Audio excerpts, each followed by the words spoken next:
if we concede that at least pre-Adamic humans are possible, that could be a key to reconciling the evolutionary talk about humans and what we read in Scripture. But I'd never seen anybody do it.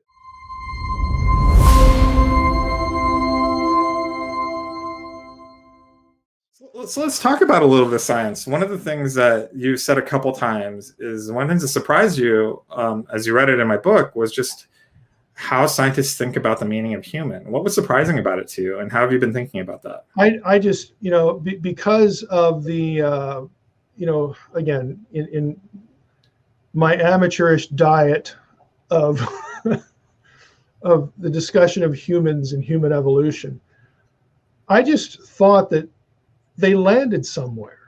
That, we've got these, we've got Neanderthal and the Denisovans and blah, blah, blah, blah, blah. And of course, now with the genomic research, we know these categories, as, non-scientists, that confirms, these categories are real, these peoples are real, and all this stuff.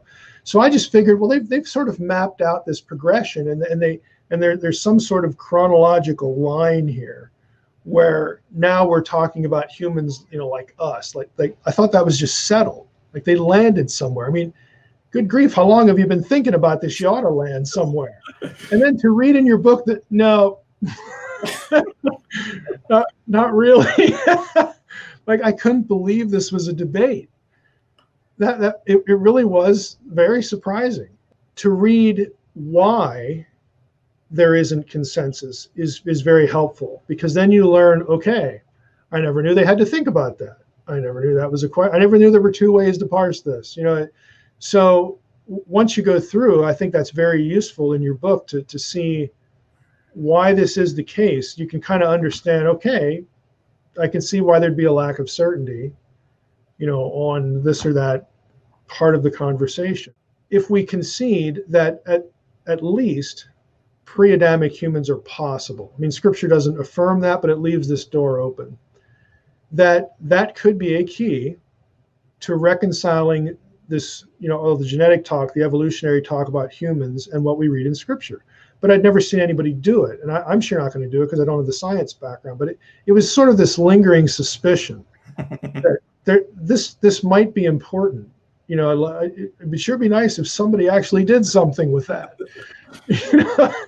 And so, when your book came along, it's like, oh, okay, I kind of know where he's going to go with this part of it, but how does he get away with this as a scientist?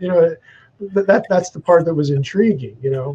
It's one thing to say, oh, there might be other humans, but to actually take that hypothesis and then show how it aligns with a legitimate scientific body of knowledge, that was something different. I mean, that was another step. Well, I bet Josh is right. He's quoting peer-reviewed literature, and nobody's been able to pick at the science. So I'm assuming his science is correct, and I feel secure doing that. So what it's going to take for me to move is somebody using science to critique your work, like successfully, and then for you to come along, yeah, I missed that, or I missed this, and now we've got to massage it a little bit. I mean, that's normal academic enterprise in any discipline.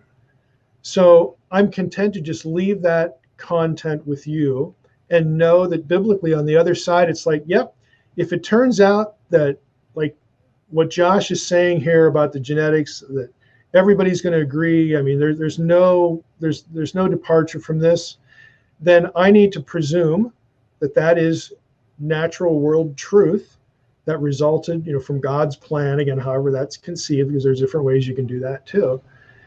And then that needs to inform how I read Scripture, not because I need to bend Scripture to science, but because two things can be true at the same time. Okay, I don't need to say Scripture says something when it really doesn't, just so that I can accommodate science. In this case, you can go to Genesis 4 and say, well, you can legitimately read it this way. And if you do read it this way, it is reconcilable with the science over here. So it's a scripturally defensible position, depending on how you read this passage. And the reading of the passage is not illegitimate. You can do good exegetical work, pay attention to what the text says, and that door is open, and that's fine with me. I assume that these things can be true at the same time. Well, I don't see any reason why I have to pick one.